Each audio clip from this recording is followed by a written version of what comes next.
Guys, for today's video, papakita ko sa inyo kung gaano karami ang kinikita sa isang candy vending machine.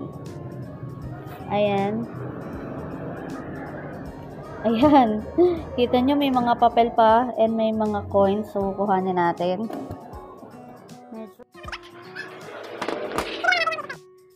Ayan, may naiwan pa pala dito. Ayan, may papel pa, tapos may konting coin. So, kunin na lang natin yan.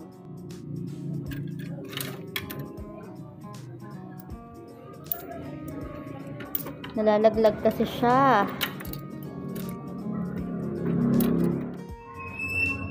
Ayan. So, eto yung mga sobra. Okay, friends, eto yung kinita ko sa bento for 2 weeks actually. Ayan. So, ngayon ko lang siya bibilangin. Medyo mabigat nga pala siya. Ayan. So, meron pa siya dito actually eh. Hiniwalay ko nung last time. Ayan pa. Ayan, kitty friends. Ayan yung mga kita ko sa bento for 2 weeks. Maraming bilangan to guys. So, basta ganyan siya karami. Kaya merong papel and ibang coins kasi nagpapalit ako sa mga bata. So, ayan, pinakita ko lang sa inyo.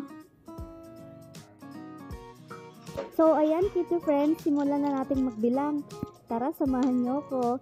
Grabe, sobrang dami niya in fairness.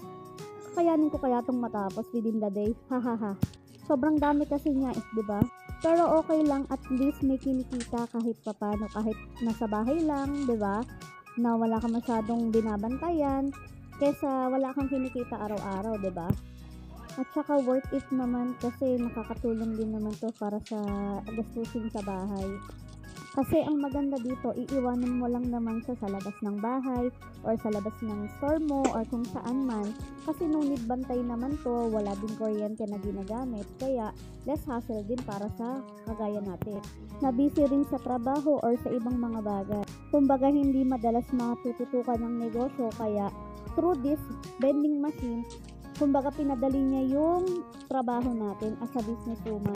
Kumbaga pang extra income din, diba? Pwede na. Hindi naman malaking oras yung gugugulin mo para dito eh. Nga pala kitty friends, share ko lang, ganito nga pala yung ginagawa ko.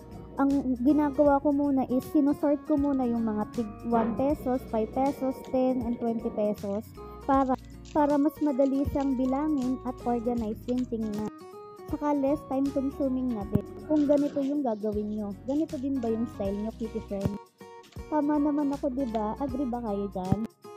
And sa tingin nyo, kitty friends, gaano karami kaya tong coins or yung kita ko within 2 weeks? Hulaan nyo, kitty friends, or paki-comment naman dyan sa comment section. Tapos kung sino yung may pinakatamang sagot or malapit ang sagot dun sa amount, bibigyan ko ng Gcash. So, comment na kayo, kitty friends. Simulan nyo na. Pero kidding aside, sa tingin nyo ba matatapos ko to? Ang dami pa kasi talaga. Medyo nakakalito, pero ayan, tapos na pala siya. Ayan na yung mga nabilang ko, kitty friends. Sobrang dami, diba? Mukha lang ang onti niyan, pero pag nakita nyo yun ng personal, napakadami talaga. Thank you for watching. Follow for more and share.